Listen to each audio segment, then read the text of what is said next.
According to reports, Chinese attackers have infiltrated the systems of several major broadband providers and may have gained access to various systems, including the communications of presidential candidates and political powerhouses, other systems that share domestic data with law enforcement requests, and also generic internet traffic from people and businesses. So how did this all happen?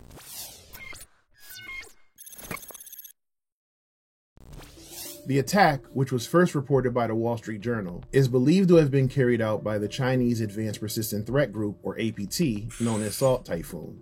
It's reported that the group that's linked to Beijing conducted social engineering and spear phishing campaigns, exploited software vulnerabilities, and even reconfigured routers to infiltrate the networks of several telecommunication companies, including Verizon, AT&T, and Lumen Technologies. It's even possible that they have had access to these internal networks for several months.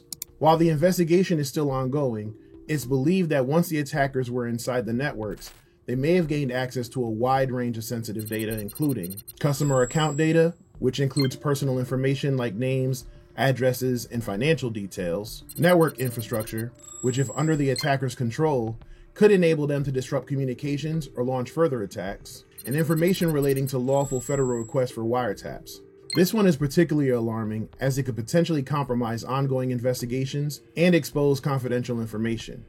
And if that wasn't bad enough, the Washington Post reports that the attackers were also able to collect the audio of several calls and unencrypted SMS text messages, and may have targeted other information like call logs as a part of a wide-ranging espionage operation. Now, it's unclear whether or not the hacking attempts were successful, and while the full list of individuals is unknown, many senior staffers were given new phones and devices once they were notified. While US officials try to downplay this espionage campaign as standard practice by world powers, a breach like this has far-reaching implications. It highlights the vulnerability of critical infrastructure to cyber threats, raises questions about the effectiveness of current security measures, and shows how the same systems used for lawful access to assist law enforcement and federal authorities can actually be harmful and quickly become a major personal and national security issue. So who is Salt Typhoon? Well, Salt Typhoon, also known as Ghost Emperor and Famous Sparrow, is a threat actor suspected of being operated by the Chinese government. This group is known for its advanced attack capabilities and evasion techniques, allowing them to access targeted systems and remain undetected. They have been linked to several cyber attacks and cyber espionage campaigns against North America and Southeast Asia dating back to 2019. Their campaigns include attacks on government agencies, telecommunication companies, energy providers, and others. A spokesperson for the Chinese embassy in Washington, D.C. denied any involvement and provided the following statement. The United States intelligence community and cybersecurity companies have been secretly collaborating to piece together false evidence and spread disinformation about the so-called Chinese government's support for cyber attacks against the United States. Look, I think it goes without saying that this is a serious cybersecurity breach that could have catastrophic consequences. The United States Cybersecurity and Infrastructure Security Agency, also known as CISA, released a joint statement with the FBI that they are investigating the unauthorized access to commercial telecommunications infrastructure by actors affiliated with the People's Republic of China.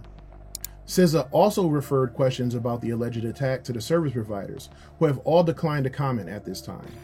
As we mentioned earlier in this video, the investigation is still ongoing, and the true impact is still being determined. However, here are a few things that you can do right now to protect yourself. First, keep a watchful eye over your personal information. For example, pay close attention to your financial accounts, credit reports, and other records to ensure no new accounts are created or financial transactions are made in your name. Next, if you're a customer of any of the providers that were affected by this breach, it may be a good idea to change your account password, just in case.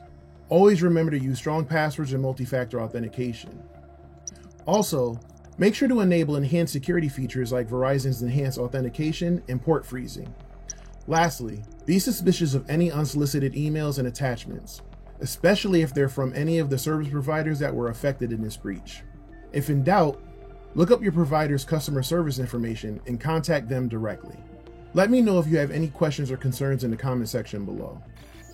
And make sure to subscribe to eSecurity Planet and hit the bell for notifications so you can be updated as we get more information. Thanks for watching today's video. I'm Davin Jackson, and until next time, stay informed, stay secure, and stay safe.